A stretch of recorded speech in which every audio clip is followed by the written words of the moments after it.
Most people sleepwalk towards retirement. I'm here to teach you to not be one of those people.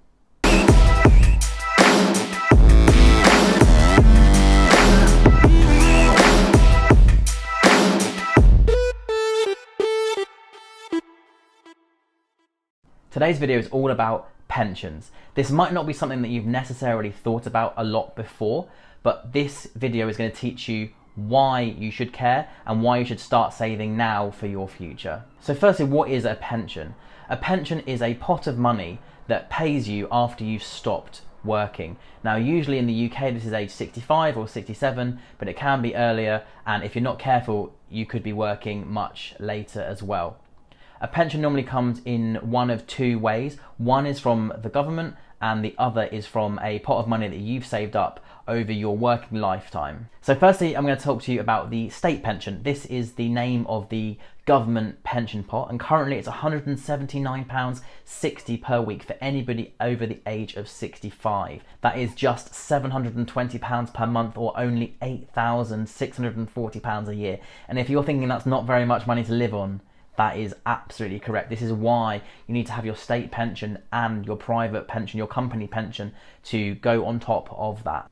Now the question is, will that government pension pot be there when we reach 67 years old?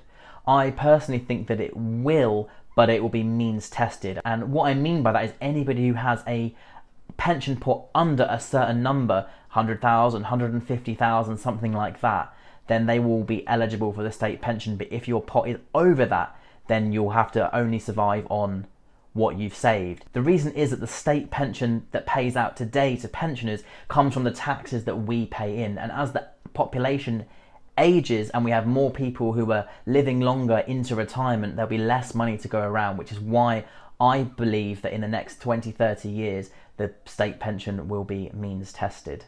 So do not rely on that £8,700 to fund your retirement, especially if you think you're going to have a decently sized pension pot.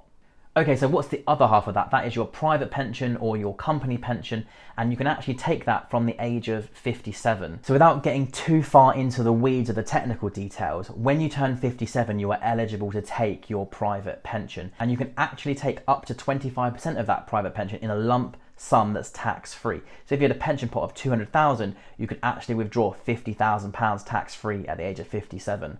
Obviously that would then leave you with less money in that pot as you age. So what does this mean?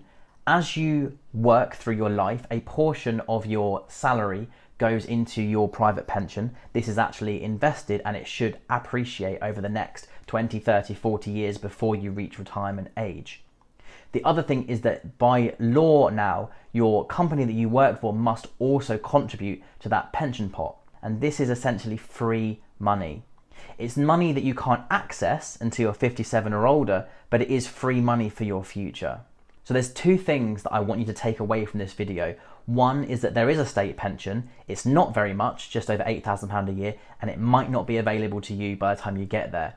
And two, you therefore must ensure that you max out your company pension as best as you can afford, to give yourself the best chances of a comfortable retirement. So as it stands today, if you are a full-time employee of a company, they must contribute at least 3% of your salary to your pension pot every single month. Now, if you're lucky, you'll work in a company that goes above and beyond this.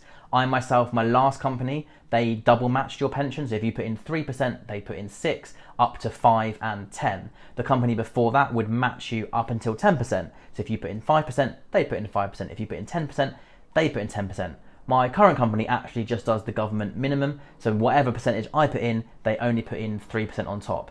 Nevertheless, that 3%, 5%, 10%, whatever it might be, that is free money. So what I implore you to do is go to HR, find your pension policy and find out what they're willing to give or to match, and then make sure from the next available payday that you max out that contribution.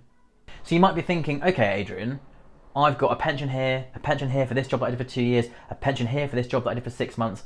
What do I do now?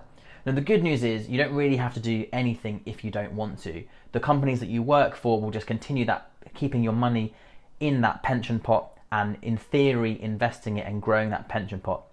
But what you will end up with is lots of little pension pots lying around, and this might not be the best for planning for your financial future. So what you can do is using an app or a company like PensionBee, or others are available, and what they'll do is go and find your old pension pots and put them all together in one place. And this just means that you can manage one pot, you can probably pay less admin fees, and you can also select your risk tolerance of how you want it to be invested.